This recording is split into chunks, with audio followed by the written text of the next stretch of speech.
See, this is Israel, a life for a life.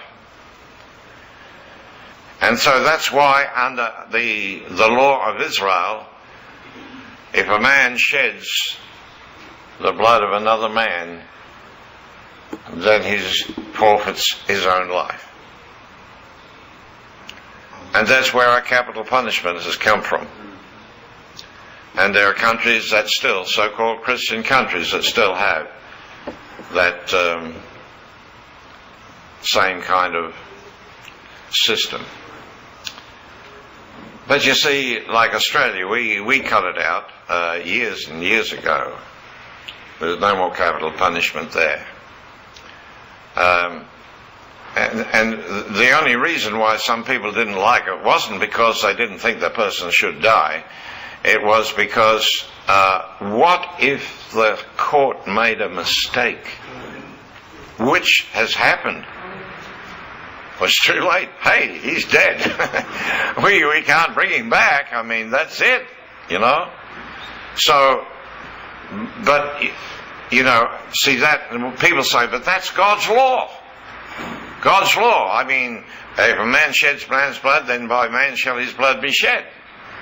That's God's law. That's what God says. No, that's only under the law. But see, you're not under the law. None of us were under the law. Romans chapter 2 and verse 14 says, and the Gentiles which do not have the law. We were never under the law. Therefore, the law does not apply to us. So, it says here, the life is in the blood. I have given it to you upon the altar to make an atonement for your soul. For it is the life, for it is the blood that maketh an atonement for the soul. The soul is simply the word nephesh in the Hebrew language, and this soul, of course, is the mind, the emotions, and the will. But the soul actually possessed the body. Why? Because she wanted the soul. She wanted the womb, sorry. She wanted the womb. Because the woman can reproduce. But you see, even though we all became that woman, the woman still cannot produce of herself.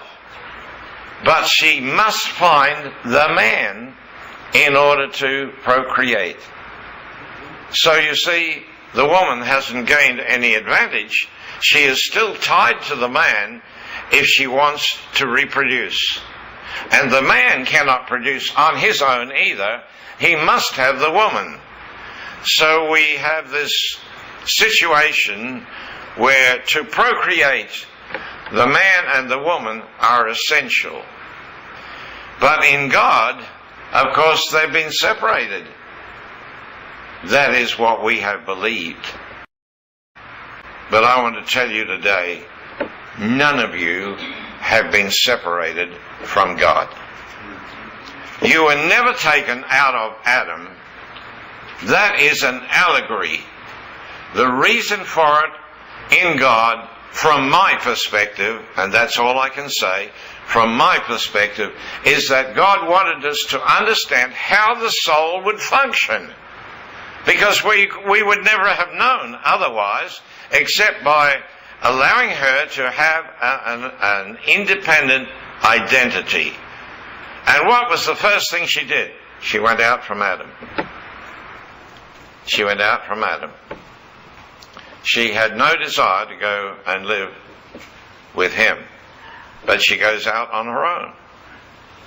And out on her own, she became vulnerable. Like I said to you, the serpent didn't bother going to Adam to deceive him because he could never have won. But he's going to deceive the woman because she has her own mind, not the mind of the Christ that was in Adam. She has her own mind. And the serpent said, gotcha. Gotcha. And that's what's happened for us as well. So, the life of the flesh is in the blood. So now, how are we going to change the situation? Because while we are mortal, your body cannot truly be the body of Christ. Because here's some of my friends, here in America that have passed on in the last couple of years, and their body, which is the temple of God, is now in a box in the ground, disintegrating. What value is that to God? It's no value at all. This is the temple of God. I mean, these are men that God has trained over a number of years, God has allowed experiences to come their way to teach them and to help them to know the ways of God so that they could become a ministry that could bring blessing and help to many, many people. But there they are. There's the body. It's in the grave. That's not much use to God. I want to tell you, Jesus Christ said, upon this rock I will build my church, and the gates of Hades, the grave, shall not prevail against the church. Why? Because the true church is eternal. The head of that church is Christ. He is eternal. Come on. You see? That's the true church. Of course, the church in the world is something else. It's very much something else. It's not what God started, and it's not what God's going to finish either. So he's not responsible to finish whatever that was set to do. But you see, the church, the true church, is really the body of Christ. If your body is mortal today, then you do not have the ability to allow the Christ to live or express himself through you. Why? Because a mortal body can never do that. A mortal body doesn't understand what he wants to do to start with, and it doesn't have the capacity to do it. It's mortal. It's born, it's going to die. That's what mortality says. So, what are we going to do about this? So Jesus Christ, he comes on the scene. If we turn over to John's Gospel, chapter 19.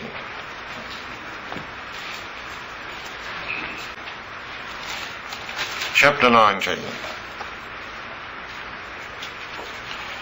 And it says here, Pilate therefore took Jesus and scourged him, and the soldiers planted a crown of thorns, put it on his head, and they put on him a purple robe, and then they mocked him. Hail, King of the Jews.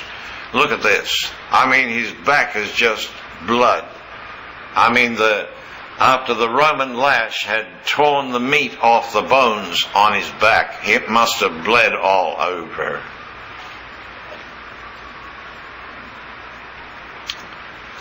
But he knows what he's doing. Now the crown of thorns, now the blood is coming down over his face as well. And it says he came forth with the crown of thorns on his head, and Pilate said, Behold the man. Behold the man. That is very interesting, because Jesus Christ had become the man.